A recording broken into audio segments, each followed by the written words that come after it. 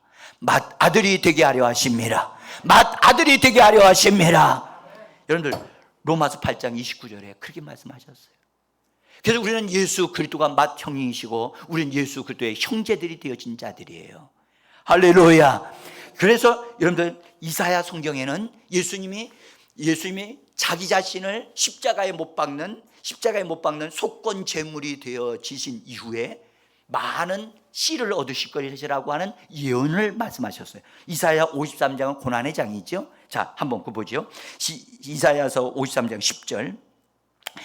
여호와께서 그에게 상함을 받게 하시기를 원하사 질고를 당하게 하셨은즉 그의 영혼을 같이 읽읍시다. 시작. 그의 없습니까?